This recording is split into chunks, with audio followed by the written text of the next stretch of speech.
Indiana, we are simply passing through history. This is history. Welcome to the Young Indy Chroniclers, a podcast about the making of the show, The Young Indiana Jones Chronicles, which first aired on ABC in 1992. Kept thinking about what was Indiana Jones like as a young man. I came up with this idea of him seeing the world through the eyes of a soldier and a secret agent. Over the course of our podcast, we're going to talk to a whole host of very talented people who either worked on this show or were there from the beginning. We were able to shoot it on location in the real places where these events took place. Oh, make it up as you go. Oh boy, that's great advice. We hired some of the best European directors, a whole host of very, very talented people. I'm your host, Peter Holmstrom. And I'm Daniel Noah, and this is the Young Indy Chroniclers. There's only one rule, Indiana. Stay alive. Welcome back to the Young Indy Chroniclers, the one and only podcast devoted specifically to the Young Indiana Jones television series and franchise. I'm your host, Peter Holmstrom. Joining me on this adventure of a lifetime is Mr. Daniel Noah. Head into the pyramids, Peter. Very good.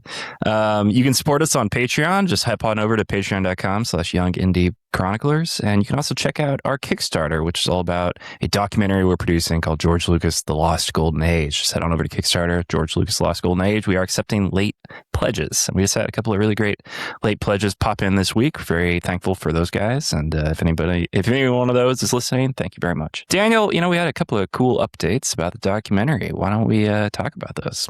Well, yes, as you mentioned, we recently filmed with some great guests with Jesse V. Johnson, is a great director who got his start on Young Indiana Jones. Kyle Newman, who of course is an expert in all things Star Wars and a great director in his own right.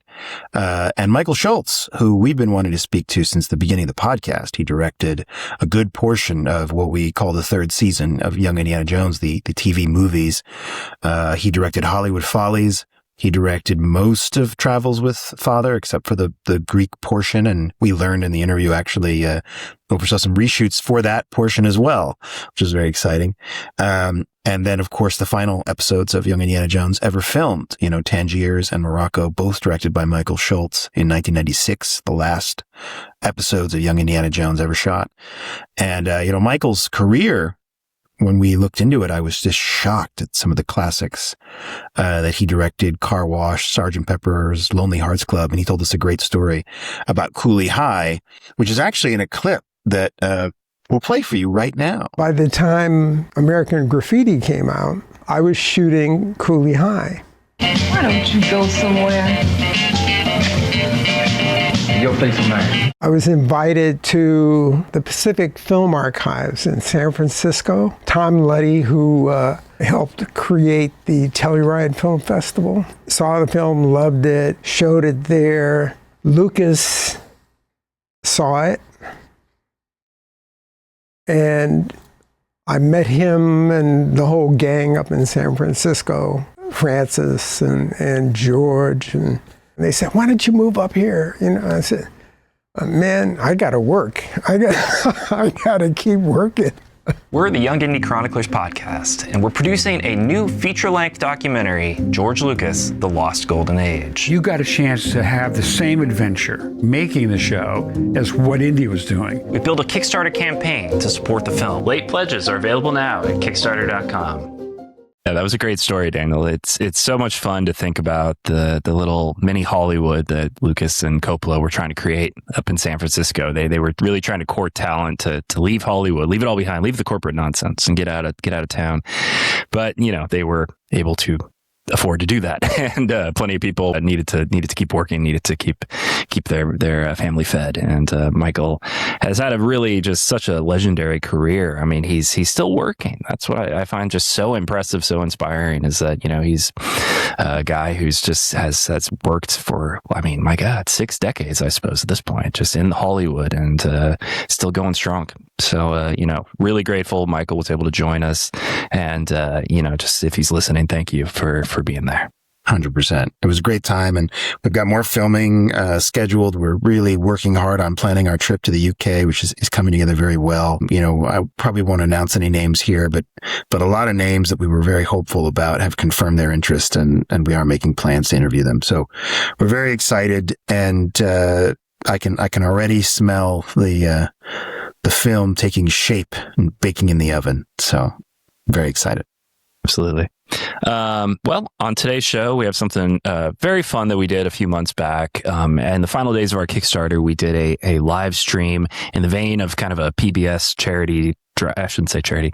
In the vein of a PBS membership drive, we did a 8-hour long marathon of just live streaming where we talked to we did interviews with guests. We also did a couple of commentaries for Young Indy episodes. And what we have presented here is one of those commentaries. So this is a commentary that we did. Anthony Kane of Force Ghost Conversations, very kind to hop on and join us.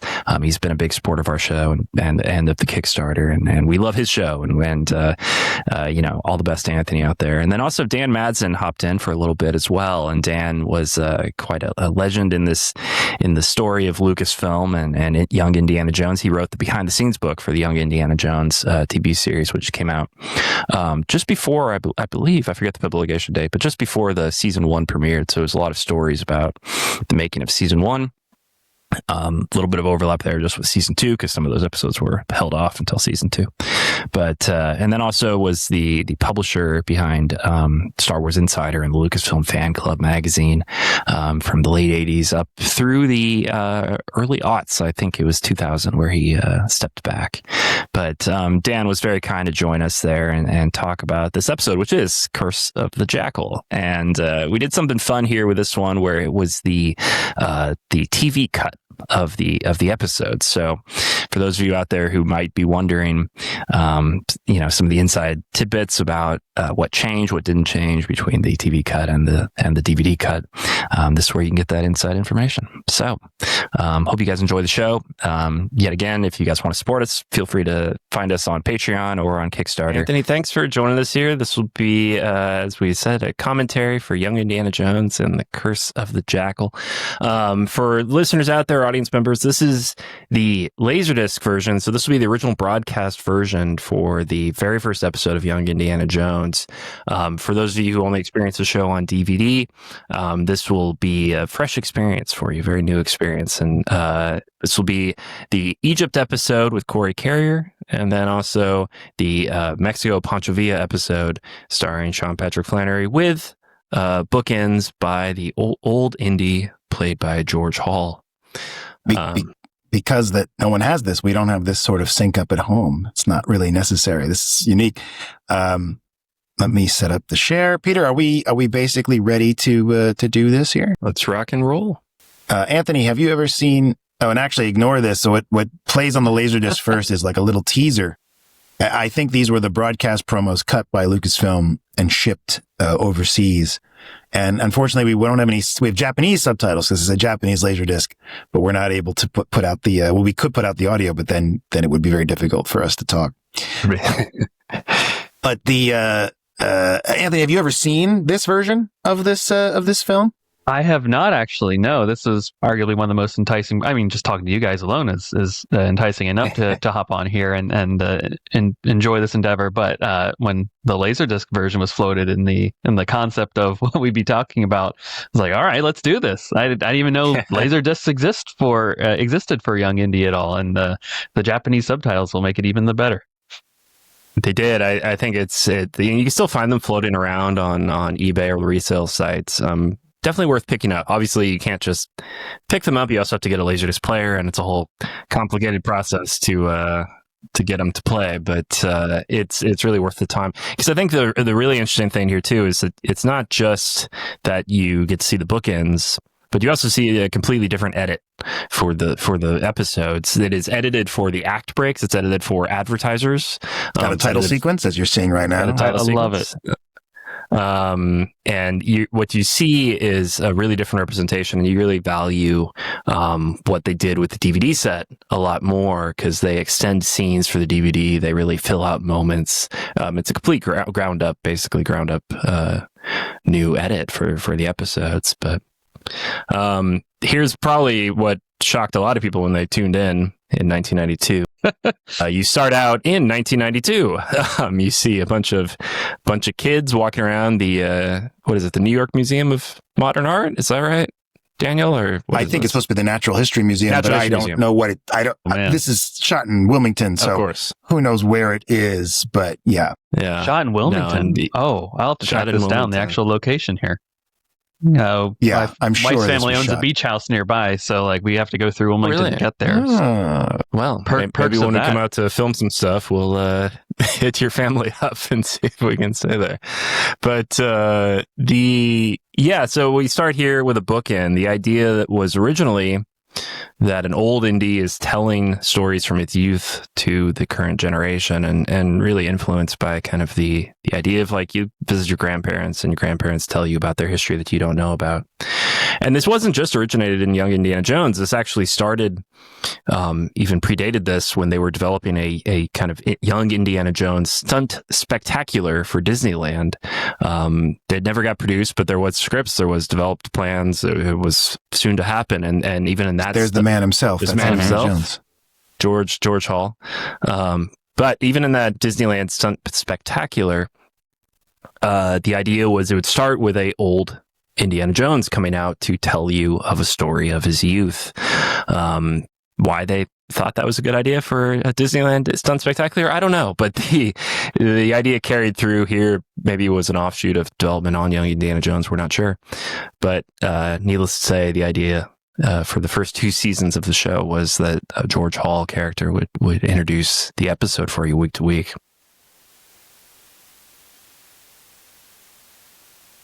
Hey, Peter, I have a question. If I give you a lower third graphic, are you able to insert that so it's back to Kickstarter? I can insert text. I guess the question is, you can put text in? Yeah, I'm not sure if I can do a hyperlink, but well, that's okay. Why don't you just put something that says back the Kickstarter now, just so people know we have a Kickstarter. So right now we're sitting at, let's see, 43,552. We'd really love to get to 45,000 because it's such an even rounded number. And it would also mean that we are 300%, funded, which also sounds great. Actually, so if you're out there, go ahead. Yeah. But if you're out there and you haven't backed yet, as we were just saying, the Blu-ray would be a great gift for anyone. And some of the great insight you're getting here in this live stream, about the genesis of this show is the sort of thing that you can expect in George Lucas, The Lost Golden Age. Anthony, I don't know if you've seen the DVD cuts of these Young Indy movies. I have, yeah. I mean, I assume they're the Disney Plus versions that came out. Yeah, they are. Yes, as well. So yes, that would be and the this exact is one, pretty similar. Yeah, this footage is pretty much what you saw. I think they added a few scenes of Young Indy, young Indy getting into some trouble. It's been extended in the Disney Plus version that you saw. But this footage was there. And what's the key difference? We're not really listening to the audio. Let me pop in. I was going to say the cameo of Indiana himself there. That's right. So this is George Hall's voice. And in the version that you would have seen, Corey Carrier would have re-recorded all this. So it's all that's right, yeah. Brought to you sort of from Corey's perspective. What the dialogue I think is unchanged. I think that it's pretty much exactly the same, just a different voice. So that was interesting. I thought that choice, because they could have been Flanery, it could have been anybody really, but they chose to sort of shift the perspective. I got a question for. You said it's. Go ahead, Anthony. Go ahead. I was going to say, I have a question for you guys. And I think I know the answer here, but, in a post-Style of Destiny world, do you still consider Eye Patch Indiana Jones to be kind of the final stage of the character as we know him? Or have your thoughts changed on that matter? Because I kind of this is the canon here. Yeah, I'm not aware of what's that you called it? Dial of Destiny? I'm not aware. I haven't heard of that. Never heard of her.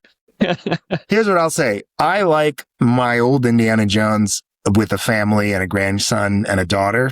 I don't know how that squares with Dial of Destiny. I don't really know how it squares with Kingdom of the Crystal Skull, but I still prefer it. So if it costs an eye patch, I'm happy to give up the eye.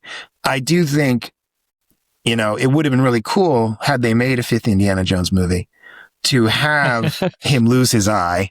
I think would have been a great opportunity to bring it all together. And I feel like there were moments in the movie where I was like, they going to do it? You know, might have made the whole go back to Syracuse, Greece worth my while, or because if he lost his eye in ancient Greece, I mean, that'd be kind of cool, I think. But yeah, to your point, I do think that, why not? There's nothing about the old Indy thing that makes me go, it shouldn't be how he lived. I think dramatically, it's not the strongest thing, right? I think in many instances, as we watched 15 episodes with the original format, it weakens a lot of the episodes.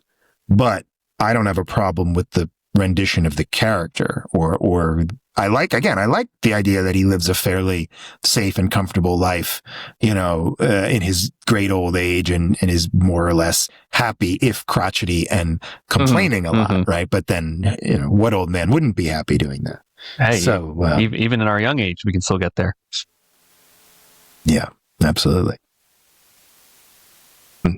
To go back to what you're saying earlier, Daniel, like, yeah, the version on the DVD is very extended here at the beginning, but what I find really interesting is that the footage of Corey is more or less intact. There's a few added shots. You can clearly see Lloyd.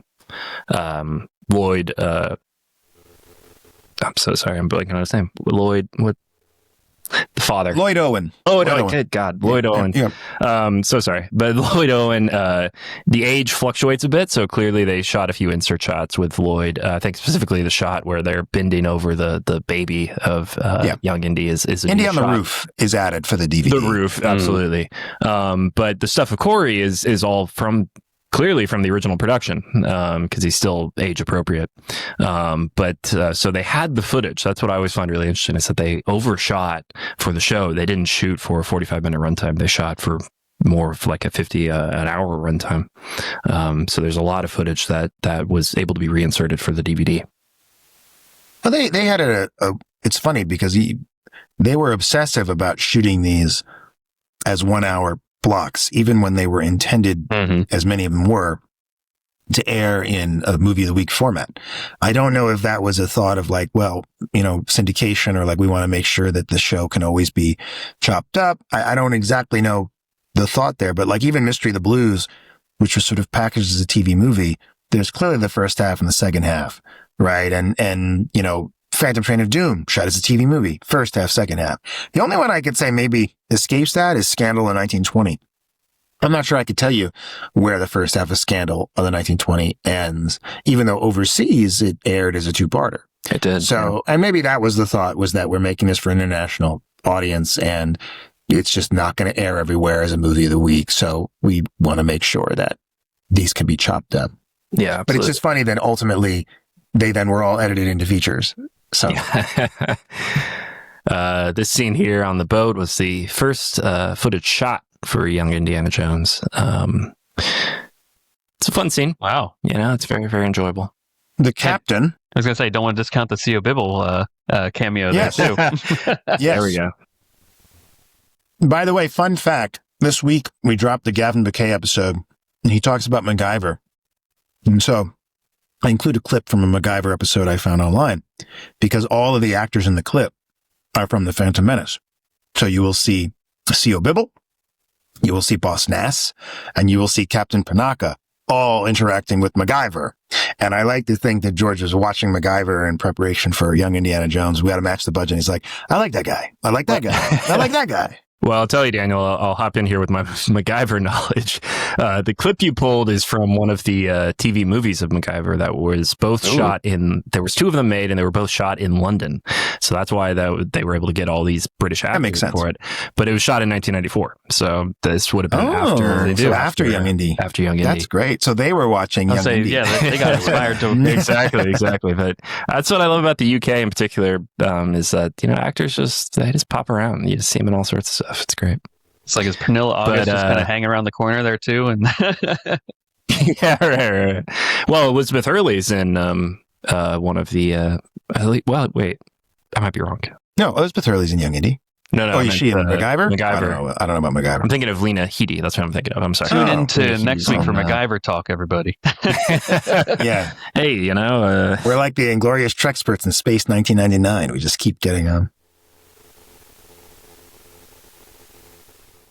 We actually have looks like we have 11 people watching according to, or 10. We lost somebody with the MacGyver talk. Okay, thank you. But, just so everybody knows, we are able to see the live chat. So if you have any comments or questions, you can throw them in the chat. We can see Instagram as well. I don't think, we've had a couple, thanks, Matt. Matt Rose, one of our great backers, was commenting. It looks like Paige and Chris Bromley have been watching. Thank you guys so much. Oh, that's great. That's great. Really wonderful. I'll mention here too, Daniel, as an aside, if you reply to a comment on Riverside, it doesn't go through to YouTube. So if you want to reply, you have to go to YouTube to do that.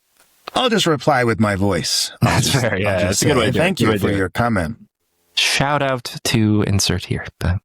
Really wonderful photography here of the pyramids. This was a big point that George wanted to hit with the show, is that movies are often limited in their location and in where they can go. And he really wanted with the show to actually go to these real world locations. So there's a lot of beautiful just on set photography. And I think in some ways it was lost on people in 1992 that this actually is Egypt. I think we were so inundated with the standards of television at the time, which was you would insert stock footage and that's all you'd use. But here they actually went to Egypt, and it's really remarkable. Unfortunately, Peter, I think so much was lost on people in 1992 when they... Yeah, they were like, big deal. They're at the pyramids. Who cares? I'd like to say thank you. I don't know. I guess we can keep people anonymous, but there was a backer who has increased their pledge from Greedo Shot First to Secrets of the Underworld, with also some add-ons as well, totaling getting their pledge up to $339, which means we are now at $43,702. Hey. So thank you very much. We are still at that 228 backer line, but we're now closer to that $45,000 number we'd really love to hit today. So thank you very much, good sir. You know who you are. And if you want to be shouted out by name, just put a comment in the chat and we'll be happy to heap praises upon you as we go through the day. Yeah, I think it's worth pointing out to the listeners out there, if you've pledged already, thank you so much. You're welcome to increase your pledge. Very easy. You're easy welcome to do. To give us more money. I love that. It's not, especially if you want to put on an add-on or anything like that. Some of the autograph tiers, you don't have to. You can add to it. You don't have to feel like you've completed checkout or something like that. It's not over till it's over. And the add-ons are fun, and again, we certain things like DVDs and Blu-rays we priced a certain way just to sort of make sure that the tiers made sense. But there are certain posters and certain stickers and things that are quite inexpensive, and so if you want to throw some of those on, they can be fun. And I'm actually looking forward to, once the Kickstarter is over, because you typically don't design things like the stickers and stuff until, people want them. And so I'm looking forward to that process of really diving in and designing some of the stuff and seeing how much, customization we can get in there to really try to make each and every one special and unique. I think the great thing about we haven't talked about much about this today, but having Paul Shipper on as our artist for the film, really means that, we can use the little Kickstarter poster perhaps for some of the smaller posters, and then have the Paul art as sort of the main art. And that is going to allow us to really customize some of these giveaways in some fun and exciting ways. So I'm looking forward to that, and it's going to be an exciting time. Anthony, did you ever read the any of the Young Indiana Jones books that predated the series? There was about 3 of them that came out. You were Unfortunately, no. I've seen them. I've seen them on the eBay, and I'm waiting to pull the trigger on getting fair, some of them. Fair. I was going to ask. Fun. There's a few. I'm sorry. Go ahead. Go ahead. Yeah, absolutely. I was going to ask just for the sake of the episode of talk that we're watching here, do you guys have like fond memories of like when you watched it for the first time yourselves? Because I have an interesting story on this matter, and that can also tie into the question there from Peter as well. I mean, you set it up, so please get into your story first. Well, so I think to get into that, you have to explore my history with Indy himself, I guess, in this matter here, which is I never watched an Indiana Jones film until I was 21 and in college, and I wasn't actually allowed to watch Indiana Jones for most of my life. Not a like a religious thing or anything like that. I really haven't gotten to the core etymology of why my mom said like a hard line, you're not allowed to watch this. I'm sure if I asked her, she'd get some revisionist history thing on the matter here. But I followed the directive until I was a junior in college, and as one does on a Saturday night in your collegiate years, you go to the library and you find a copy of Raiders of the Lost Ark on DVD, and you rent it, and then you go watch it. That was my entryway into the saga, and then subsequently watched the other films in the series as well. But we've talked about this on the podcast already, of how difficult it is to find copies of the DVDs for Young Indy, especially at that time too. And I wasn't an eBay person at that time either. So when these got put on Disney Plus, that was my like big hurrah! Like finally, I get to watch these in the way that I wanted to moment. So carved out a Friday night, went over to on the East Coast. There is a wonderful grocery store chain called Wegmans. You may have heard of it. It is fantastic. It is an experience in its own right. It is not just a grocery store. It's not your Costco. It's not your Publix. It's not your Piggly Wigglies. It's none of that. You can spend a whole day there and have a great time. And they have wonderful pizza. So I got myself a large pizza, drove home, and romanticized the experience of eating pizza while watching the first episode of Young Indiana Jones. So that's where my journey began with this. And was the first episode that you watched this one? Like the first one? Did you start? It was actually, yes. First, I want to shout out, because he did comment, Matthew Roloff is our hero who increased his pledge. And as he said in his comment, I couldn't pass up the Ben Burt poster, even though I already have 3 full-size Attack of the Clones posters. And we love that. Never have enough. And for people that may not know, Ben, is the editor, the sole editor of Attack of the Clones. And so the reason we chose that poster, it has that significance. It's a very, very special thing. Unfortunately, we had a decrease in the pledge, and so we are now back to 43.5. But that's okay. The person who decreased is still quite generous, and we're happy to have their support. I have no complaints at all. But that does mean we need your help, everyone, to get back to that $43,700 number. Please, we need your help. But going back to your question. What's interesting from my perspective is I never saw this on TV, and this was not available on DVD, this Curse of the Jackal cut. So I saw all of the VHS tapes, which included the second half of this, Mexico, 1916, but not the first. So I didn't see anything with Corey Carrier or, Miss Seymour, Margaret Tezak until the DVDs in 2007. And so I also, and I've told the story on the pod, but at the time I was living in the basement in Virginia, and I got these, and I believe I think I watched the second half of My First Adventure upstairs on their big TV, but the first half I think I watched in the basement. Wow. And I was very excited because it was a whole new thing, even though I had seen so much of the show. And that's my story. What's your story, Peter? For me, I suppose that it would have been on the DVD. The VHS tapes were a little hard to come by where I was at. I have vague memories of watching Daredevils of the Desert on VHS, and that would have been my first experience to Young Indy. The actual episodes themselves would have been with the DVD set came out, because as we've talked about many times on the show, it was not a show that was replayed very often. I have vague memories of it on the History Channel, around the time of Kingdom of the Crystal Skull. But even there, it was like at 6 a.m. or something like that. So it wasn't particularly accessible. So it's truly just, being a fan of George, knowing that I had to have the DVDs, and I would buy it for that.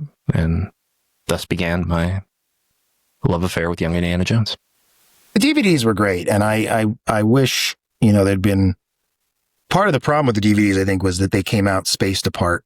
And I actually think there was quite a lot of interest in that first set, just in general. The Indiana Jones 4 was on the horizon. But because the first set focused so heavily on Corey, and there was no war episodes in that set, it meant that there really was no action. And I think that, people might have saw that and maybe they bought that first set, and it was very expensive, and they might have felt like that same reaction of it's not really what I was expecting. And I think if they had been able to get, like, now we probably would have done a full series set.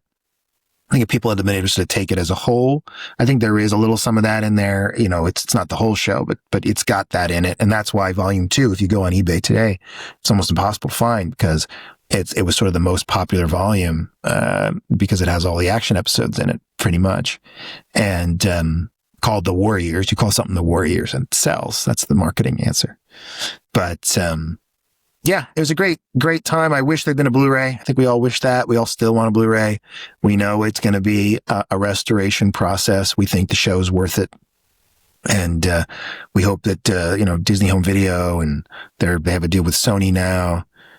Maybe in conjunction with the Walt Disney Archive, if they could mount a restoration, I think it would be a great project. Absolutely. And very doable. Yeah, I think especially for episodes, a lot of the episodes wouldn't need much. I think there is a fear that a lot of the effect shots would need to be completely redone, and that's true. But I think an episode like this, it really doesn't have many effect shots at all. So there's ways to do it. That would be more just a traditional scan of the 60 millimeters. That said, I'm pretty sure this shot we just saw was from Raiders of the Lost Ark. Anyway, I think so. Yeah. As I recall, the film, it was edited on tape, wasn't it? So it would be. Yeah. So, but so was Star Trek: The Next Generation. Absolutely. I mean, you could do it. You could do it. And actually, as Ben said, what's cool is because of how the edit droid worked. There should be, assuming it's been properly stored, an edit decision list that would reference the film reel, and the cuts. So, that was the scanning of the film would be the challenge. The editing should be fairly straightforward. And that was the big thing with Star Trek, wasn't it? That there wasn't those logs, right? So they really had to go back because it was edited on tape. It was the previous. An older workflow was used on Next Generation than would have been used for Young Indiana Jones, right? A less digital workflow. Yeah. So there was far less records kept and that sort of thing. So it took us a lot more time and money to do it. And actually, what's great? What likely makes it more likely, I guess, is that because the DVDs, the final cuts, would have been done on Avid, there's probably been a chain of hey, we need to take all these edit information. We need to move it over to Avid. And that process probably means that they would have been stored, right? Because if you're going to do all that, you're going to move them over and then hang on to them. And then the Avid, you could probably spin up the project files. That's the great thing about Avid. It's an older system and not as versatile as some of the newer ones, but it is completely backwards compatible when you're talking about edits. So you could take the DVD cuts, for example, and you would have the timelines from that. And in theory, the data chain should go all the way back to the film reels.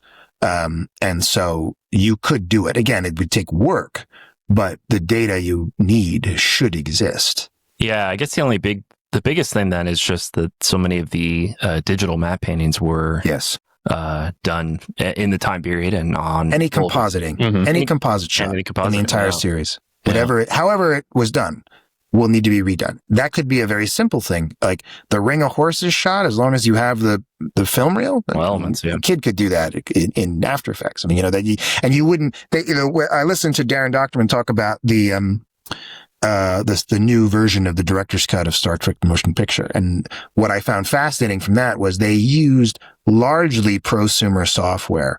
So they used DaVinci Resolve, Fusion. They used a little After Effects to do a lot of these things, because a lot of these things are so simple that they can be done with fairly inexpensive tools. And a lot of the Young Indy effects are that way, especially the replication, the duplication.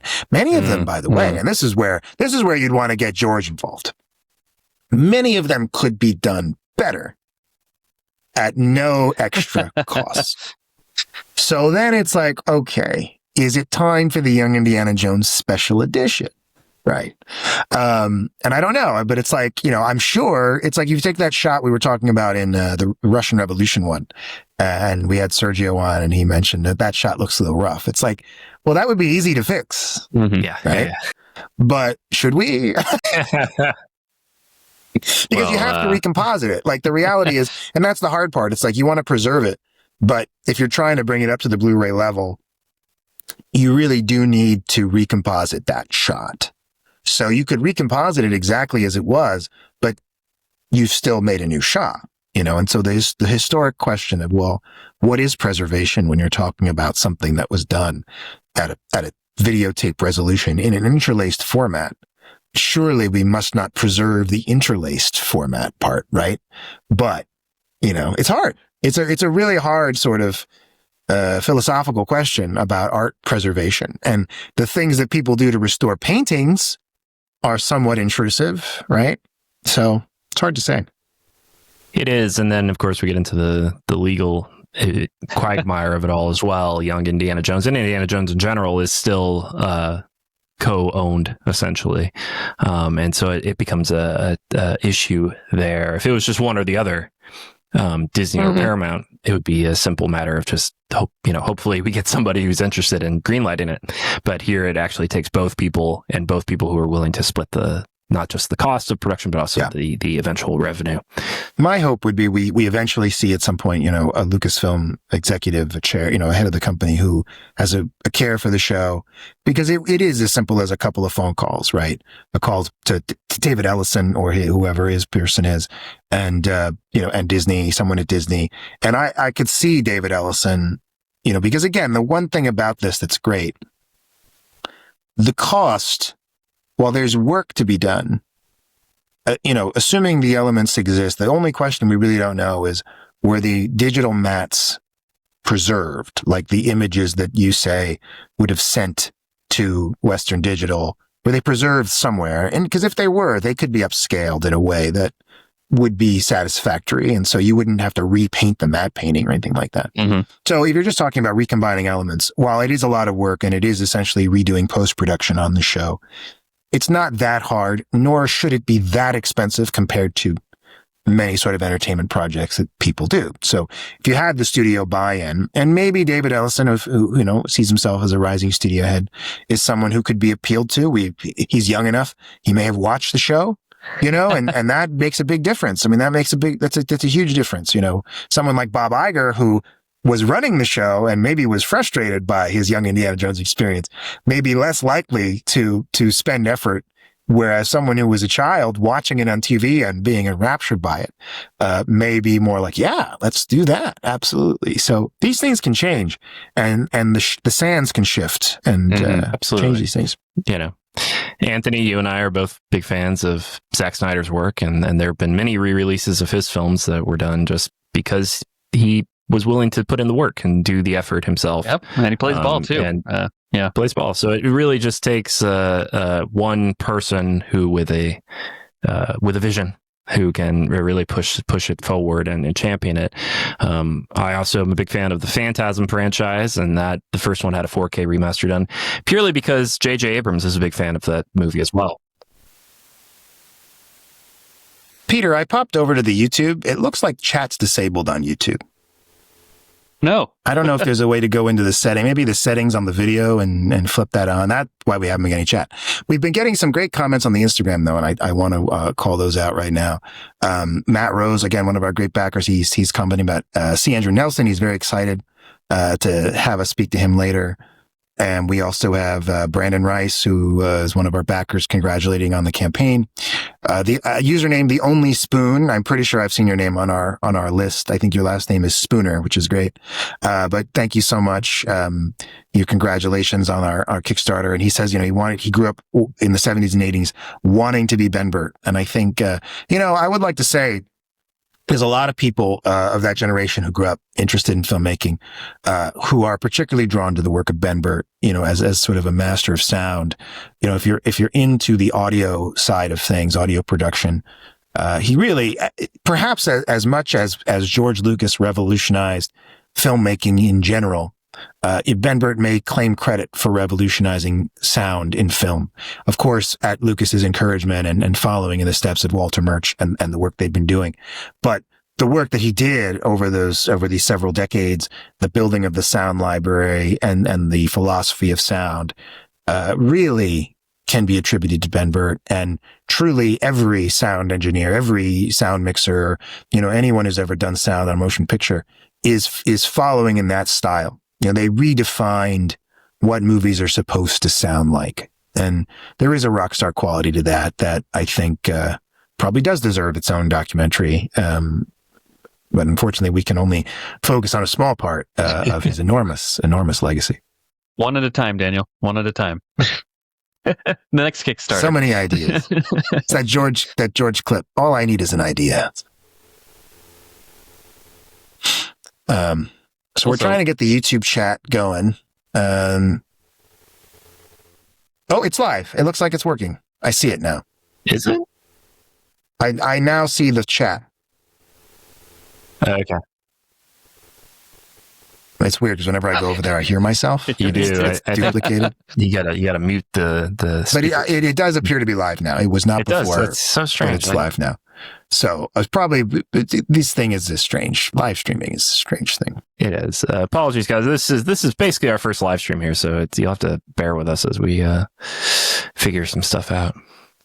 The scene we're watching here, they've gone back into the cave, the tomb. They're investigating. We've talked to Gavin McKay a couple times. It's actually one of the rare occasions when a set was built. They did a lot of location work on this show, some great location work. So their job was to modify existing locations to fit the show. But this being a pharaoh's tomb, not a lot of those available to film in, and so. There's a lot of cool work that they do, but it's very restrained. It is done in a scale that you believe is realistic. It's not quite like Raiders of the Lost Ark, where the Well of the Souls is this massive thing. It's like, there's a little tomb and there's a door, and it feels very grounded and as if a real Egyptian, historic. Because I don't even believe it's supposed to be a pharaoh. I think it's like a aid to the pharaohs. Ka. Yeah, exactly.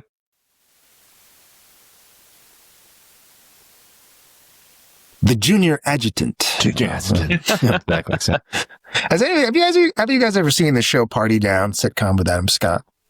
Never heard of it. They did a revival season a few years ago. The premise of the show is very simple. It's a bunch of sort of LA types who are down on their luck, and they work for a catering company, and every episode sort of centers around an event that they're catering. And it was done in 2009 when most of these actors were quite young, and big actor, Jane Lynch was on, a number of actors that people would recognize from TV. And they did a revival a couple years ago. And, in the new version, Adam Scott, who you thought maybe was about to have a successful career as an actor at the end of the original show, did not, and had become a teacher and was now having to get back into catering. And through the show, he meets this character played by Jennifer Garner and has this, she's like, well, she's an executive. She's like, I could get you in. And there's a franchise, and I forget what they call it, but it's clearly like a mash of Star Wars and Marvel. Like it's a name like that. And there's this character where you're going to play Colonel so-and-so. And everyone always just goes, oh, he's an administrator. That's how he's described. He's the administrator. And I'm like, that feels like something they would do on Star Wars. Lando Calrissian, Baron Administrator of this facility. Like, what does that mean? I don't know.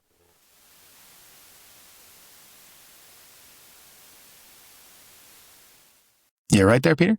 Yeah. I'm just going to send a test to the live stream chat just to see. Oh, don't worry about it. I worry about these things. We'll get a text. But yeah, there it is. Testing from Peter Holmstrom, 9533. Now we all know what Peter's YouTube is. No, we still have a few streamers. We got 11 on the YouTube. We got 3 live right now on the Instagram. Instagram actually has been popping off throughout the day, which is pretty cool. People checking in and out. It's a place to go. Lawrence here is played by Joseph Bennett. The only time he plays it in the show, although he does come back for a bit of additional photography later on, which is very interesting to see. He was quite young here, actually. He would have just been in his mid-20s at the time. He was Harley, very young guy playing a young Lawrence of Arabia. Unfortunately, he passed away in 2015. Really? Wow. Shame. Age of 47. Yeah, very, very young guy. But he does a pretty good job. It has a weird note to play, I think, in that, you're both playing a historical figure, but you can't hide the fact that you're, there's a big film by Peter O'Toole. So there's undoubtedly a bit of, needing to serve a lot of demands from the character. Yeah, live up to the hype. They're really trying to make him look like Peter O'Toole. They are. They sure did. Douglas Henshaw plays him later, and I've always been a little more partial to the Douglas Henshaw performance, but he kind of does a little less Peter O'Toole and kind of does his own thing. He does. But in real life, T. Lawrence was popping around the Middle East at this period of time, and Egypt as well. He was in school and would go on a lot of archaeological digs. Interesting character, very interesting biographies out there if you're ever interested in checking out more about him. So it's very fun. I mean, here early on in the show, they established that this is going to be intersecting with real life history and real life people. But also you can see in the first episode in particular, they're trying to touch a lot of the Indiana Jones elements, the archaeology. There's characters that are even dressed similar to the way that Indiana Jones characters are dressed, etc. But it's very fun. It's very fun. Very well done. But would have been a fly on the wall when George was mapping out the ideas for episodes and here are the historical figures that I want to be included in all this here. That would have been so cool to have just see what his brain was thinking of oh, this is an important character that kids should know about. This is an important character and whatnot. I always wonder, George, at least as far as I know, has never publicly spoken about the love of Lawrence of Arabia, the film, as much as perhaps Spielberg has. That's a big centerpiece of the Spielberg documentary, is that life-changing moment of him seeing it for the first time on a big screen. I wonder, you have to think he also had a similar experience too, perhaps growing up, just maybe not as impactful as he wants to admit. Well, who can speak to the impact, but Jonathan Hales was convinced that Lawrence of Arabia was part of George's original conception for the series. This question of Indiana Jones as a fictional character and who he might have been inspired by in the real world, Lawrence of Arabia is certainly the kind of guy that Indiana Jones, who knows to what extent the character was muddled on, but as we saw the movies and what it was, one could imagine Indiana Jones and Lawrence of Arabia being in a similar situation. It's a fascinating, T.D. Lawrence is a fascinating historical figure, very much of his own time. It's hard to imagine what that person would be in a different time. I always say, for all we know, he's working at a gas station. There's just something about the moment he was in that, he made something of, and there's all sorts of opinions about that. But it was a time for that in some ways. The era of the world wars and the turn of the 20th century, they were just these individuals who wrote their own rules. And it seems that in the modern world, that is just a much harder thing to do. I don't know. Well, and I think Lawrence in particular is a fascinating character because it's not 100% certainty, but there's basically an agreed upon truth, which that he was gay. And he also, and they touch on this in the movie as well, he was of an upper class upbringing, but he wasn't necessarily accepted in that upper class upbringing. And so he always felt like a bit of an outsider. This partly leads into why he became such a world traveler. And then to have him, and they touch on this in the series, his feelings of kind of guilt over what ultimately becomes the aftermath of World War I plays into a lot of his kind of reclusive nature after the war and after his kind of world tour, because he feels like he both, he's kind of part of an oppressive system, and he kind of helped that oppressive system to ultimately oppress a lot of people in the Middle East. And that it's a particularly fascinating character to use as a touchstone for Indiana Jones. If we look at Raiders of the Lost Ark as kind of the final chapter, or not final chapter, but kind of where they need to end up in young Indiana Jones, being here's a character who's rather cynical, rather disillusioned with life when we meet him. To have T. Lawrence be someone who had aspirations, who had desires to help people, but ultimately couldn't, and ultimately helped the bad guys essentially. That's an important note, I think, to hit, and it's a very interesting note that, and it's curious to see if had the show gone on, if T. Lawrence would have come back in some way, if they would have shown him on his world tour, kind of talking about trying to promote,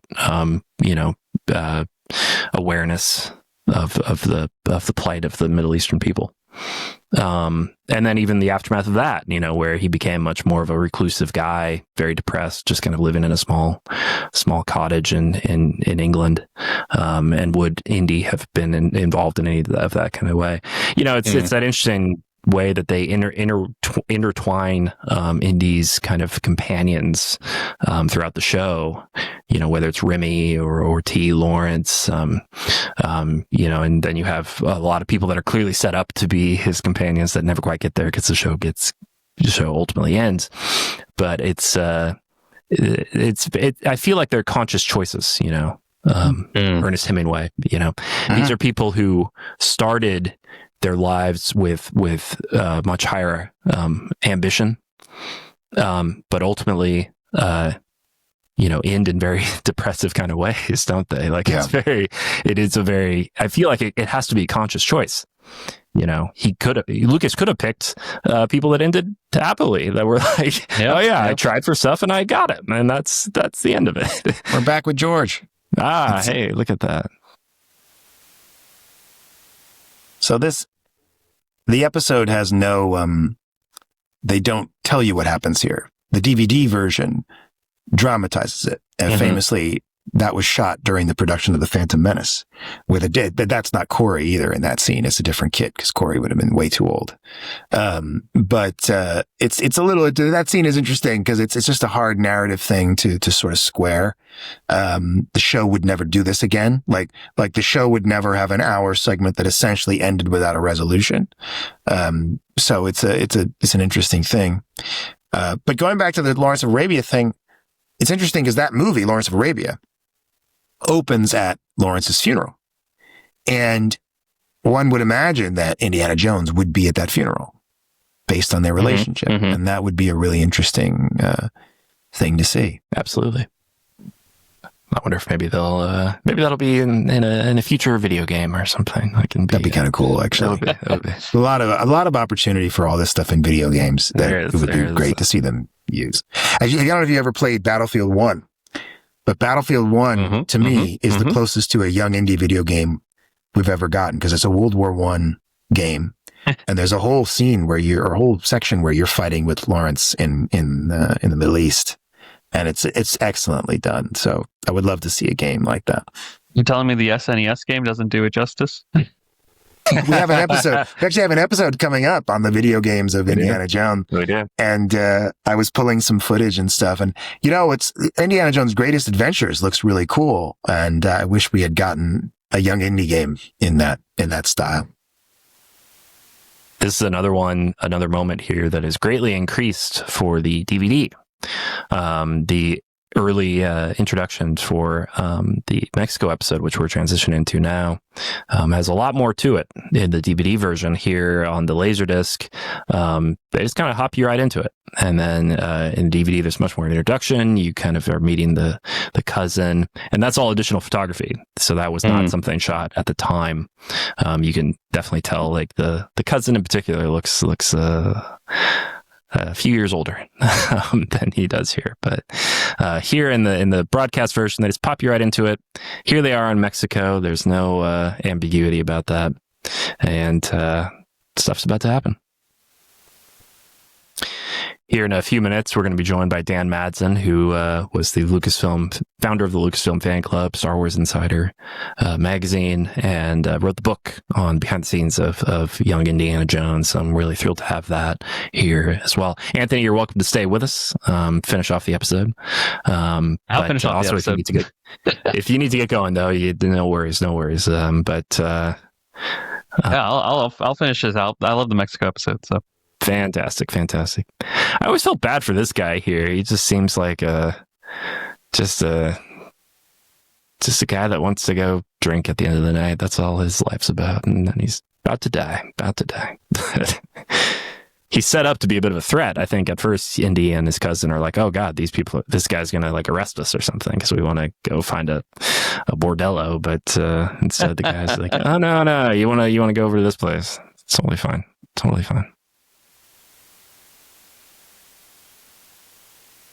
Poor guy. Yeah.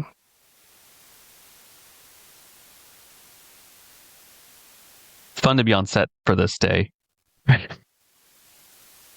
Well, we know that a lot of this was done by Vic Armstrong, and he talked about it extensively in our episode. Vic Armstrong having done the films, but it's great. It's a very Indiana Jones sequence. In line with the series. It of course played a huge role in the marketing, I think. Yeah. In some ways, this is what people remember. This is what was referenced in Kingdom of the Crystal Skull. So it really represents Young Indiana Jones in a big way. And this is where Bob Iger's like, finally, we got to the action I was expecting here. This is what we paid for. This is what we paid for.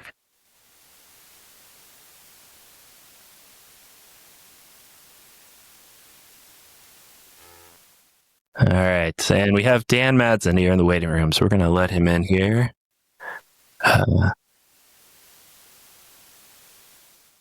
Dan, we can hear the YouTube on our end. Oh, sorry. Oh, okay. I fixed it. I got it. I'm going again. Sorry about that, listeners. There's a bit of feedback, but here we're going to have Dan Madsen join us in just a second as we're getting into episode 2 of Curse of the Jackal. So let's bring Dan on here.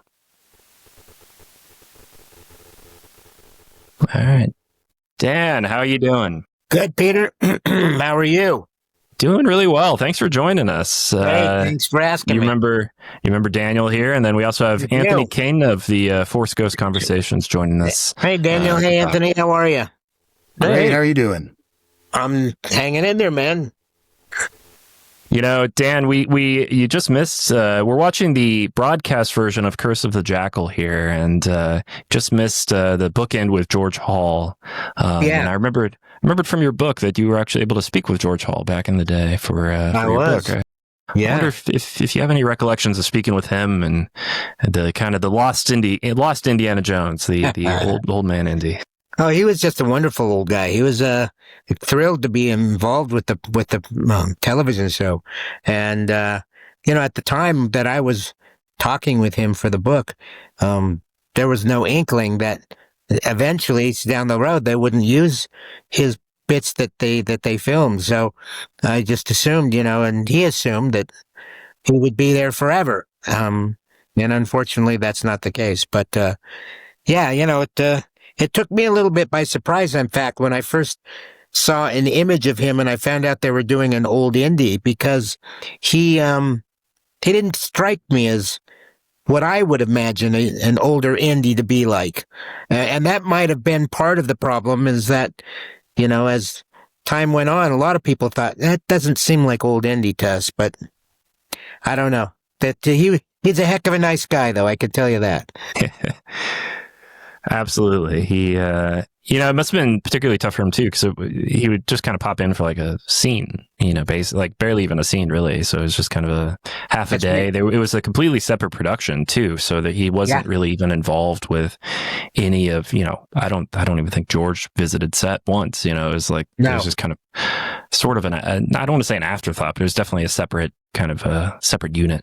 Yeah, I got that distinct feeling too when I was talking with him, that it's just kind of a completely separate thing from the rest of the show. And, he was thrilled to be a part of it, though. So I'm glad that, there's still places out there where you can watch his performance as Old Indy, because he was good. He was, and I liked, and in fact, in this episode that you guys were watching, he's kind of a cranky old dude with them two young boys in the museum, and, I mean, Indy is kind of cranky and curmudgeonly, so as he got older, I would expect him to be more like that.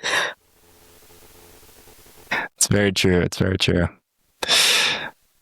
Dan, I mean, just a broad question here, but like, as we finish up this Kickstarter campaign for this documentary, like it seems like there's a lot more fans out there of Young Indy than we would have thought previously. How do you feel about that? I mean, you wrote the first behind the scenes book, and but that's kind of the only testament to the behind the scenes of Young Indiana Jones. There's no question that it's gained the following over the years. In the beginning, I remember it was painful because a lot of people were saying, "Oh, it's boring. It's so slow. It's boring," but as time has come on, I see a lot more fans becoming involved in the Young Indy show. In fact, I've heard a lot of them saying, bring back Young Indy. Let's do another Young Indy television series. And, I'm all for that if they wanted to do another one. But, it was really an amazing show to have any part involved with. And when I was first asked to do a book on the making of the show, they were talking about sending me to the set of one of the episodes. And they were either going to send me to Prague, Czechoslovakia, or to Africa to spend weeks on the set and just get a feel for what was going on and interview cast and crew. And after a while, I had just had my son. He was a newborn baby, and it just didn't seem feasible for me to head off to Africa for several weeks with a newborn baby. And so they said, "Well, I'll tell you what, let's do this." So they took footage on the set in Prague and Africa, and sent it to me on a video cassette. So it's just, as if I were there, just watching filming. So I had a couple hours of just watching them film and watching them put together this shot or that scene or whatever.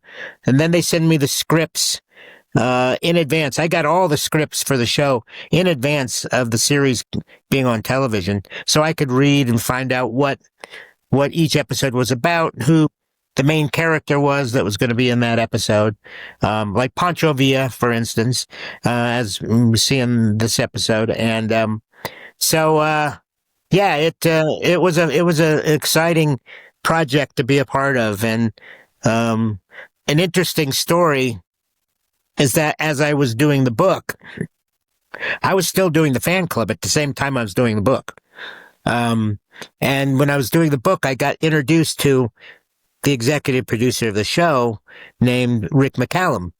And Rick and I talked quite a bit, actually. Interviewed him over and over and over.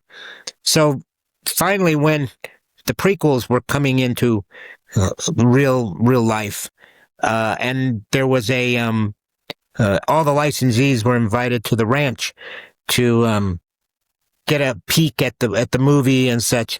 And at that event at the ranch, they introduced the executive producer of the prequels, and lo and behold, it was Rick McCallum. And I'd already had a relationship with him. He and I talked all the time, and I didn't know that he was going to be also coming on board the Star Wars prequels. So that was actually a stroke of luck, because then I had already built a relationship with Rick, and he and I did updates and interviews for the magazine, and I didn't have to start fresh and new. He and I had already built a relationship, so that was a nice surprise. So much of our perception as young fans, as we were at the time, of, the prequels and that period in the 90s, this period we're making the documentary about, was through Dan's work, both for the fan club and then the magazine. And that was our window. I remember for years, I wish I still had it. I had the Star Wars Insider with Obi-Wan on the cover with Ewan McGregor in his first photo. My dad got it for me, and just like, that was our window into everything that was going on. So, Dan, just to have you here and to hear these stories from you is so cool, for us and for me. And, you guys really made it seem magical. Well, I appreciate you saying that, and I'm proud to be involved here with you guys and watching you get your Kickstarter off the ground. And it, that for me, throughout my lifetime of being involved with Star Wars and Lucasfilm and Indiana Jones, there was no better time than that period of time before the prequels, because it's kind of a mixed, a double-edged sword, because in one point, there was really nothing much for me to cover. I'm picking out from Maniac Mansion and Tucker and some of those projects that Lucasfilm was working on that really not that many people were interested in, because Star Wars hadn't started back up again yet. But we did have Willow coming down the pike, and we did have not Lord of the Rings, Indiana Jones and the Last Crusade. And so, but that time period moving up to the prequels, there was so much excitement and buzz that I don't know I've ever felt quite the atmosphere that the fans had in any other time period before or after that period of time up to episode 1. That was the most exciting time, I think, to be a Star Wars fan. Absolutely. I think we all, when they announced the sequels, a lot of us who had lived through that period, we were sort of longing for that excitement. We had memories of it, and we were sort of transferring it, into the present moment. But that period, as you say, 1995, 1997, 1998. Yeah, the special 1999. Yeah. It was just, everybody was so hungry for more Star Wars. And everybody was like, oh, some people thought George would get back to doing Star Wars, and others thought, no, he's never going to do it. And so, to actually have something concrete, that the movies were being filmed and they were going to be coming out, and no matter what you thought of episode 1, whether you liked it or hated it, nobody knew at that point whether how they were going to feel about it. It was just all the excitement around that. And in fact, I don't know what sparked my memory or something, but about a month ago, I just had the urge to watch that episode 1 trailer again, that first one that came out, because I can remember being at, literally, at the core of Star Wars fandom when that came out, and just the excitement and the buzz and everybody so excited about seeing episode 1. And that trailer really did. It still gave me goosebumps. Still, a month ago, it gave me goosebumps, and I say that with whether you loved it or hated episode 1, that trailer got people really pumped for the movie. Well, we all love the episode 1 here. We love it here. Yeah, it's but truly, it in my opinion, it's the best trailer of all time. Like it's remarkable what it manages to do in such a short period of time, and it deserves the reception that it received at the time, which was that many people just went to movies just to watch that trailer. Yeah, well, I was one of them. Me too. Absolutely. I didn't stay for the movie. I don't even remember what the movie was. I just wanted to see the trailer. I'd already seen the trailer. I had been invited out to the ranch by Rick McCallum to get an idea of what was starting to happen with episode 1. And he takes me down a hall and takes me into a private room, and it's an editing bay. And sitting in front of the editing machine, to my surprise, is George Lucas. And I'm like, oh my God, Rick, am I supposed to be here? And Rick said, he said, George is just finishing up the final edit on the trailer for episode 1. And he takes me over, he says, George, look who's here. And George greeted me and he says, do you want to show Dan the trailer? And I'm thinking, oh, Rick, please don't say that. You know, George may not want me to see it yet. And George says, sure, sit down. So I sat down and I saw, I may have been one of the first outside people of Lucasfilm to actually get to see that trailer. And I got to sit there next to George Lucas and watch it. And I had goosebumps. I mean, after it was over, I told George, says, oh my God, I said, I have goosebumps, George. I said, I can't wait for this to get out to the theaters. And, so that was one of the cool memories of that trailer, was getting to be one of the first people to see it. And I still, when the trailer came out, I still had to go to the theater because I saw it on a small screen, but I wanted to see it on the big screen. Absolutely, absolutely.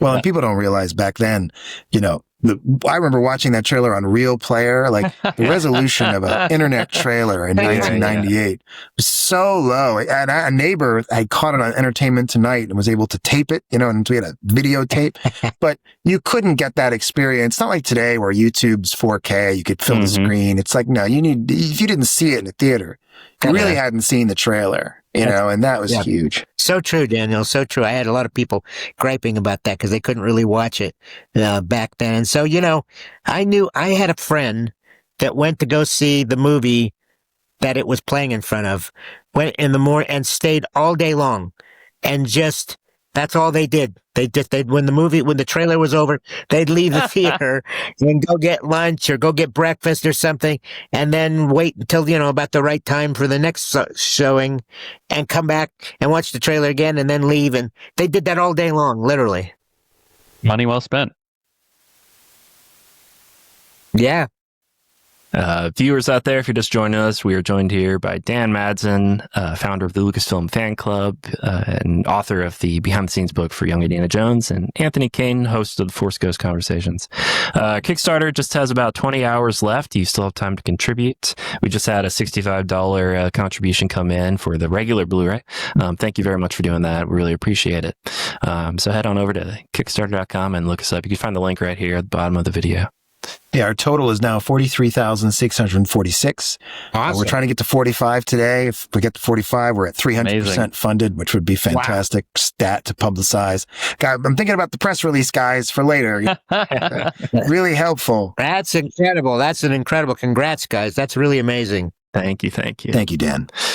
And we're watching the original broadcast. Go ahead, Anthony. Oh, just to say, any chance we can maybe hit 50? I'm still thinking that book is still out there as a dangling thread. I'm pushing for that. I mean, if we hit 45 by 1, maybe. Dream big. Yeah, absolutely. Anthony, were you able to talk to your wife about getting that 10,000? Conversations have been started. We'll see how fruitful they become by the end of today. Hey, now we're talking. Also, listeners out there, don't forget we have a small number of collector's edition DVD sets for. We're going to have volume 3 of the Young Indiana Jones DVD sets to be signed by every single interviewee we get who is willing to sign it. So that could include some really big names. For now, we have about 5 people confirmed that have agreed to sign.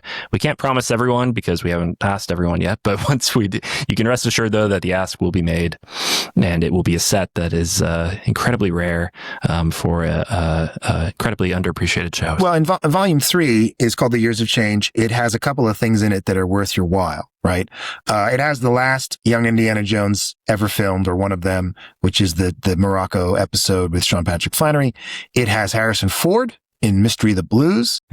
His cameo is in that. And also the excellent episode, Paris 1919, about the Paris Peace Conference, which we've talked about on the show many times. It was shown to the Paley Center in 1993, 4, I believe. And really one of the best reviewed hours of the show about the Treaty of Versailles.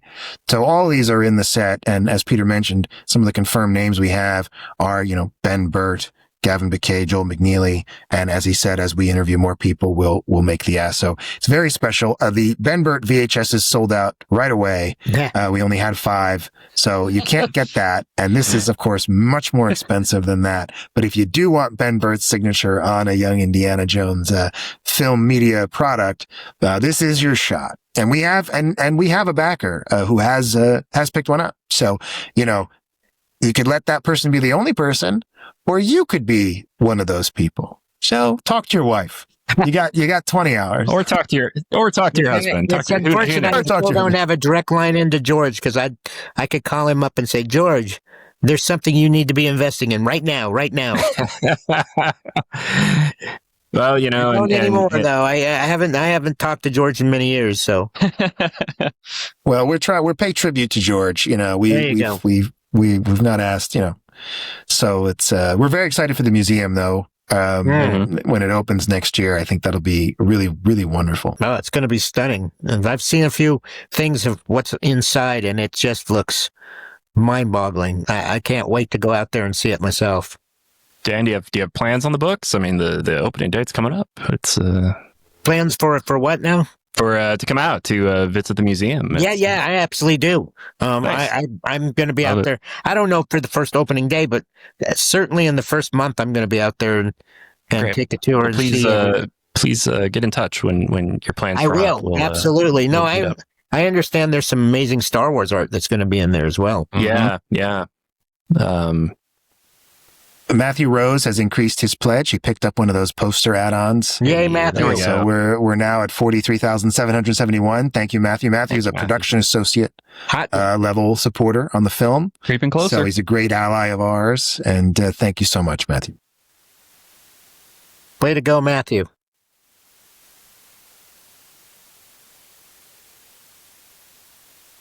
Here comes the big line for the whole series. If anything, if you had a tagline for the show, I guess it's coming up here. But we actually have a question off of Instagram for Dan. I think it's a really good one. I'd love to share it. Lucas Fan 1138 says, Ruth DeSosa doesn't get talked about much. Does Dan have any memories of talking with her? I do. Lovely lady. She. I don't have anything specific that I can tell you about, but she was extremely excited, as everyone was, to be involved in this project. She was just an absolutely lovely person, and I have nothing but fond memories of talking with her. I'll throw in a bit of an answer too. We've tried hard to get in touch with her, and even came close a few times, but unfortunately she's largely just left the industry. And one of her last appearances, or you could say appearances, was she was interviewed for an article in 2002 just about the struggles of being an actor in LA and how hard it is financially, emotionally, just to keep going. And so it definitely seemed like maybe she left this part of her life behind her, which is very sad, because she's so good here. And I think she really encapsulates kind of what everyone imagined Indiana Jones's mom to be, just the little tidbits we would get of her from Last Crusade, etc. She really encapsulates just that version very well. Yeah, she really did. So we hope we can get in touch with her at some point. We'd love to talk to her, but obviously respect her privacy if she's decided to leave all this behind. But if she's out there, or if anyone's out there who might know how to get in touch, please reach out. I want to throw some attention. We're watching this scene in the Curse of the Jackal pilot that Vic Armstrong, as he told us in his interview, was involved in filming, and Ben Burt helped sort of conceptualize, because what they're doing is intercutting footage from a film called Old Gringo, and using that footage. A lot of the stuff you're seeing of the soldiers and the army and the wide shots of the train are all from this film. And then they are shooting these inserts of our actors for the show to build out this scene. Now, when I had heard this story, even on the podcast early on, and people always say, the old Gregory Peck movie. And I thought, it must be an old film. But actually, this is a film from 1989. Yep. And the theory that I've heard, and Dan, maybe you could speak to this, is that the film was sort of so unsuccessful that the thought was no one had seen it. And so if you took the footage and you put it in here, who was going to know? That's what I was told, actually. I can confirm that story. Nobody saw it. It was mostly unsuccessful. So, nobody would say, "Oh, I know that scene. Wait a minute, that was from Old Gringo." Nobody said nobody, basically. Yeah, right. And the great thing about it was, because it was from 89, this is again before digital. Yeah. Like, the film quality would be very similar. The aging of it would be very similar. It's not going to here's new footage and then old footage. And so it was the editing, of course, it's George. Yep. Excellent. And the way it intercuts. It's quite, and I actually think I've since watched the film. I tracked it down. This scene is so much better here. The attack on the city is so much better in this show than it is in the movie. In the movie, it's almost like, oh wow, it's like kind of an afterthought. You're just kind of cutting away to this train, and this is like a whole, Lucas action scene. I've never seen it, Daniel. Is it unforgettable? It's unforgettable, but it's pretty bad, I have to say. And it's an excellent cast. It's Jane Fonda, it's Jimmy Smits, it's of course Gregory Peck. In very old age. Someone online made the point, because I guess at one point they talked about Gregory Peck for the Sean Connery role in Last Crusade, and they sort of took that image of him from the movie and were like, this is kind of what he probably would have looked like. Very different from the Connery interpretation. But one thing I was so impressed, speaking of Sean Connery, and you guys are going to have to remind me now because it's been so long. What was the name of the young actor that played Indy's dad in the show? What was his name? Peter, go ahead. Lloyd Owen. Lloyd Owen, yeah. Lloyd Owen, that's it. He was brilliant. I mean, he had the accent down, the voice. I could really, truly believe that he was a young Indy's dad. And I remember that was one of the things from the series that really impressed me. No, he's so good, and we're hoping to get in touch with him for this documentary. Good. He's currently starring in the he's in Rings of Power. Rings of Power series. He's great as Elendil. Amazon. And just great. I mean, he was very young here. I think he plays a fatherly figure so well, but you can especially see here in this episode, and then in the British East Africa episode that soon follows this, he barely, there's no wrinkles on his face. Like he's like 23. He's a very, very young, maybe not 23, but he's definitely in his 20s, and he's a very young guy. Well, I heard that he and Flanery are basically the same age. Yeah, I'm not surprised. Sean was 25. Wow. So when they have that scene, by the way, they have that scene when they're arguing in Travels with Father / Winds of Change. Mm-hmm. Those actors are doing a great job playing father and son. Really? When they are more or less, within a few years of each other in age. And that's something you don't see a lot, I think, nowadays. Just not, maybe not needed or whatever, but some great work from both of them. Definitely. Yeah. Yeah. No, it's funny because I was asked after I finished the Young Indy book, I was asked by Lucasfilm to write a biography on Sean Patrick Flanery. And, I had to think about it for a while, but unfortunately, I had to turn it down because I was involved so heavily with the fan club at that point that I had no time. I had a new baby, and it's unfortunate I had to, but I did. And, cause I was impressed with everything I had seen of him on Young Indy. Yeah, he's an excellent actor. And even from this is his first episode. Really holds the screen, has that star quality, captures the character of Indiana Jones, which he does consistently throughout, and as with many actors, and Mark Hamill, like these great actors who worked with George, I feel like never really got their due. I think he's in that class. Fortunately because of his talent, unfortunately because I would love him to have done a lot more work. But he's had a great career as the Boondock Saints, absolutely, and in a lot of independent action films, and he's constantly working on. He's stuff. found a nice niche for himself, but it's he did. I think it's in some ways it's a hard note for actors to hit. Like I can imagine a lot of the people they auditioned just weren't able to get the tone because Lucas is thinking like, let's give this character an arc. So in this first episode, he's a kid. He's goofy. He's like constantly screwing up. Most actors would be like, no, I got to be serious. I got to be like Harrison Ford, and this is just what I'm doing the whole time. And it's like, no, you need to kind of be able to emote, be able to project, be able to act, and especially, and a lot of actors have a hard time with that. I remember him telling me how daunting it was to think of taking on the role that Harrison Ford had made so memorable. And I had bumped into him at the ranch one time when he was out there, and I introduced myself because we hadn't talked except over the phone. And so we sat down and talked for, I don't know, maybe 15 minutes. And I remember him clearly saying, when I found out that I got the part, how stunned and how daunting it was to think, oh my God, I'm going to be playing a young Harrison Ford, a young Indiana Jones. But he didn't, what I liked about him is that he didn't try to match his voice. He didn't try to, he just kind of did his own interpretation of Young Indy. Yeah. And I think that was better than if he had tried to do that kind of slow, deep voice that Harrison Ford has, and try to match up everything that Harrison did, facial expressions and such. It made it more believable for me if he just did kind of his own thing.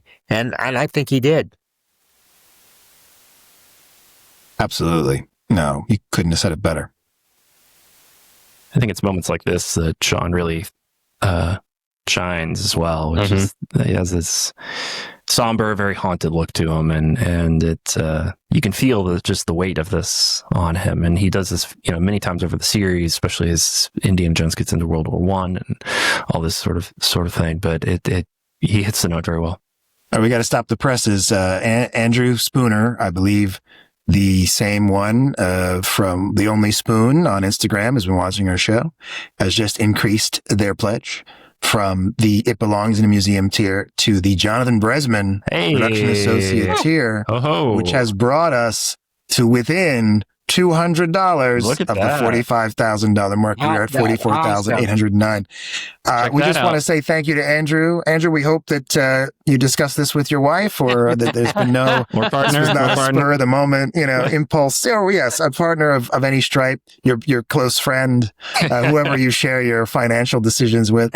And thank you though, really, really wonderful, and we really want to do justice to this gift that you're really giving us. You're very generous, very kind to increase so at this level. Thank you. Well, I think as you said before, Daniel, right? Payments can be made in installments. So pick your installment plan. That's right. And, we have layaway. We have Anthony, is your wife watching right now? Is that a code? She might be. She's lurking in the Instagram. Maybe. Hey. Well, hello, Anthony's wife. It's nice to meet you. I love this scene too. It really speaks to George's own love of movies and cinema. Yeah, I agree. And it's a great moment to... Andrew replied in the chat. He said, "No worries, we'll just have a smaller Christmas tree this year." It's the gift of giving. That's right. It's the gift of the Magi. That story, right? We have to sell the movie to give Andrew a gift now. Now we're talking. It's an investment in a future Christmas gift. Exactly. This will many gifts will be coming soon because that tier involves many gifts. So he's going to get the whole package. I also love here too that it emphasizes Indy's love and proficiency with language. It's good to be reminded of that fact as well. And he's kind of serving as the narrator. Well, and every episode is basically a history lesson. That's one of the things that I learned as I was writing the book is that, they were really careful to ensure that everything was historically accurate. They didn't want to go off on some tangent and do something that was not not per the story, or that one of the historical figures was off from what he would have been or she would have been. So I was really appreciated the fact of the time they took to really research not only the stories but the characters that popped up throughout the various episodes. Agreed. And the documentaries that Lucasfilm produced too, alongside a lot of these, are fantastic too, and they're also available on YouTube now if anyone wants to check them out. That's right. That's right. Yeah, officially from the Lucasfilm YouTube channel. Go check those out. They're all out now. We hope that Manifest Destiny will one day be released. It's a documentary that they produced for George and Rick, a 3-part, feature-length documentaries about the history of the United States foreign policy. They're fantastic, and we were privileged to get a private viewing link and see all 3 of them. And they're very much in the same style as the Young Indiana Jones documentaries, but with a much darker and more serious subject matter. Yeah, I think we hope they get released. I think especially right now, it would be a good time to put those out. But guys, I apologize. I have to run. All good, Dan. All good. I'm going thank you, Dan. Christmas tree shopping. Hey, understandable. Dan, thank you so much for joining us. Pleasure to be here with you guys, and congrats on your Kickstarter and the success it's had. And anybody out there that's got a lot of money, kick in now. Thanks, Dan. There we go, from Dan Madsen's own lips there to your ears. So thanks, Dan, so much for joining us here. Hope we'll talk soon. Please stay in touch, and happy Christmas. Will do. Merry Christmas, guys. Take care. Bye-bye. Take care. Bye-bye. All right, so we're coming up here on the end of the wait a minute, we still have this great scene here. We actually have, and one scene I love in this episode that was the fight. Like the fight he has with the guy from Raiders of the Lost Ark, with which we haven't really mentioned that it's the same actor, Vic Taliban, I believe. Amazing. But I love that fight in the armory and the fire. It's great. So definitely we can't end before that. Also, one thing we should do is when we get there, turn the sound up. There is a slight difference in the edit here that I think most people miss. There's a scene where Indy in the DVD cut, he's looking at a drawing of the Jackal, and then Remy arrives and they have the conversation about going to the war and he's going to go fight this guy. In this version, immediately preceding that, he reads a letter from T.E. Lawrence, and you hear the letter with Lawrence's voice, Joseph Bennett, from the first half. And in this letter is the line, above all else, this is the war that has to be won above all, that thing that he quotes throughout the series. That is removed from the DVD. And so throughout the series, there is a reference to a comment by Lawrence that is never actually stated in the show. Now, there is a new letter that's inserted in the bridging sequence that's actually Indy writing Ned, where he seems to be replying to that letter, where he's like, I received your letter and what you said about this. So it's as if the letter exists in the story, but it's not depicted for some reason. Oh, here it is. Hang on.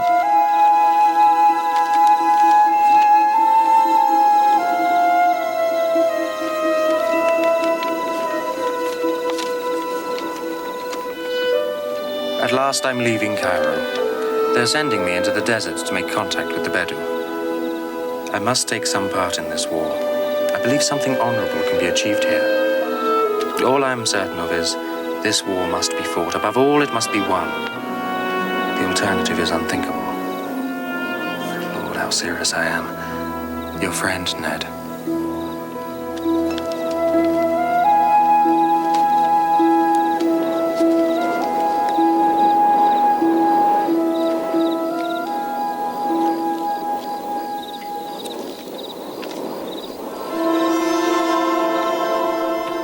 Very interesting. So that's where we cut back in the DVD. I wonder if their just thought was, hey, we're cutting this as a feature. It's Spring Break Adventure.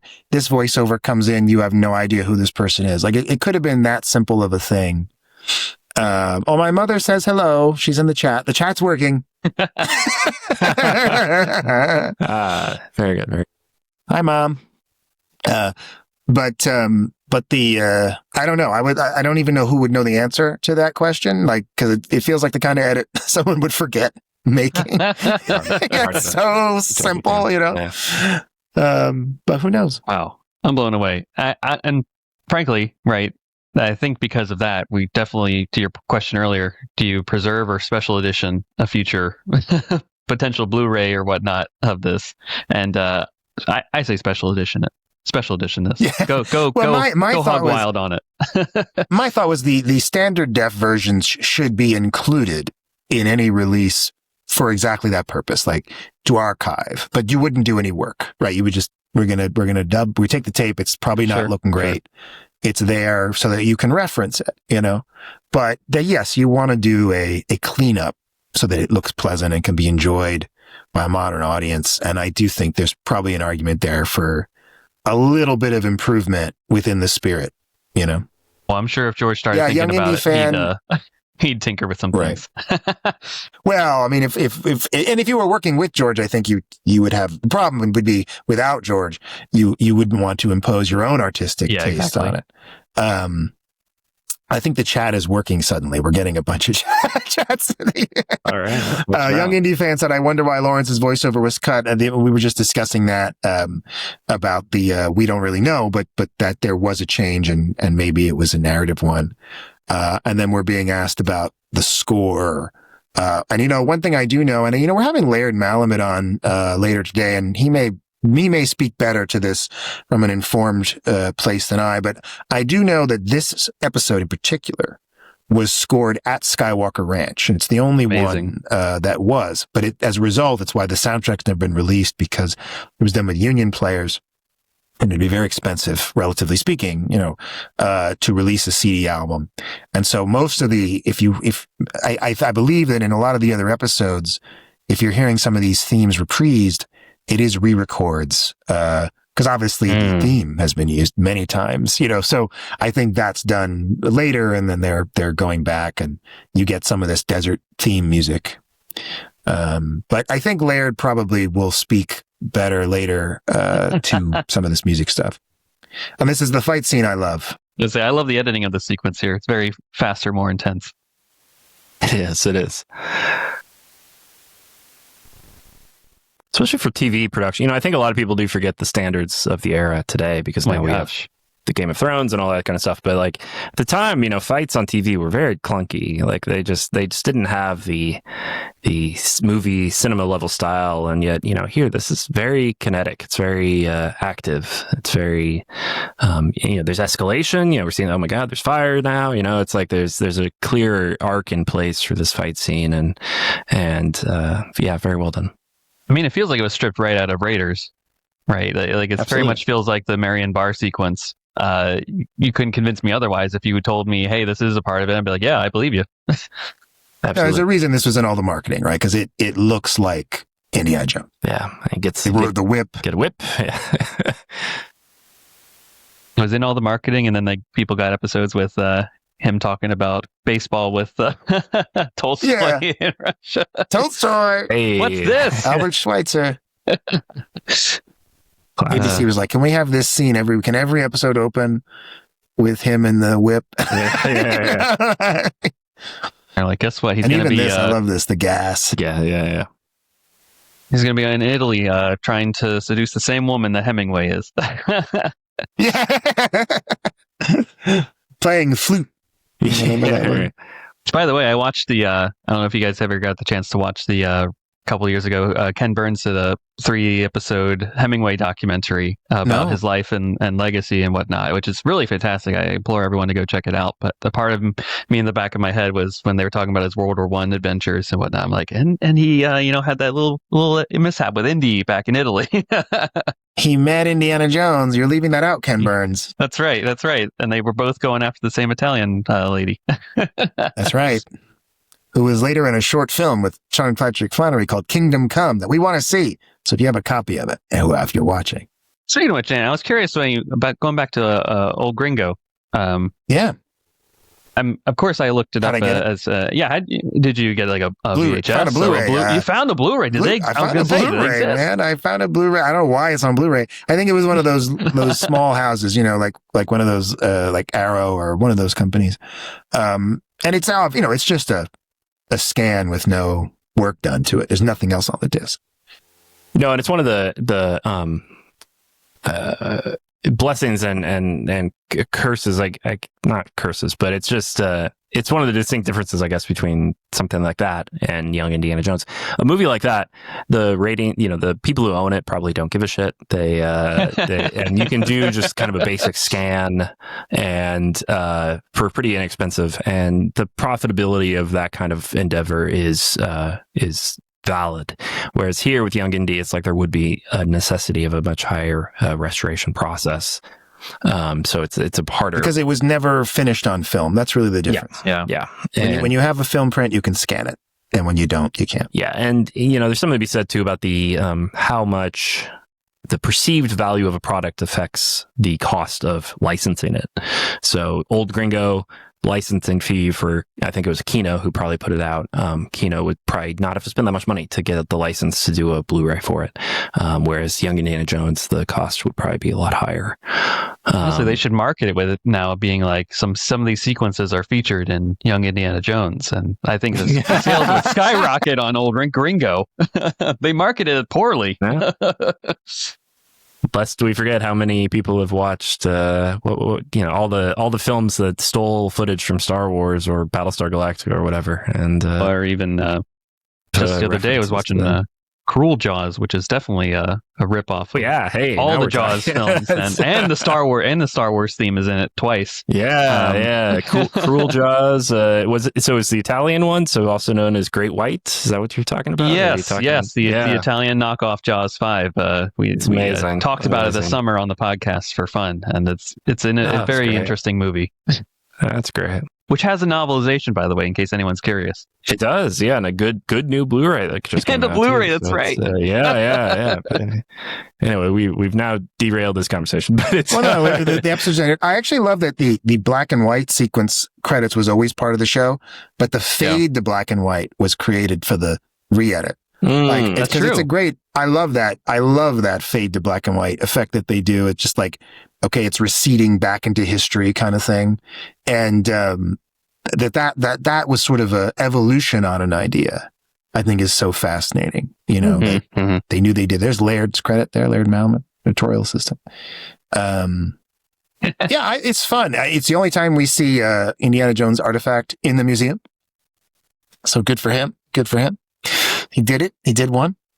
Although now with the video game, we see lots in the video game. But great game. Yes, great game. But you're right though. In terms of live action, we see him handing off stuff to Marcus, but then we never know where it goes. It's right. We never see the big museum in this small town of that they seem to live in. But no, it's that's the episode right there. It's really wonderful that we have it and that we're able to present it to you guys here. If you guys want to watch it yourself, the LaserDisc is still out there. You can find it. It's a bit of a hurdle to get the setup all properly calibrated and whatnot. Daniel did magic, and I'm still not sure I have it right. Like I actually want to do new rips of all of them. I'm like, I feel like I could get this better, but we have them. We have the 15. We have them all digital, and we got some questions actually. Amazing. Someone said, have you watched Anarchy Productions HD restorations? Actually, I've spoken with the gentleman who runs Anarchy and actually provided him some materials for his project from the LaserDisc that he was looking for. So they do. He does excellent restoration. It's very time intensive. The method he uses. It wasn't. He has his secrets, but it's clearly very intensive and it looks very good.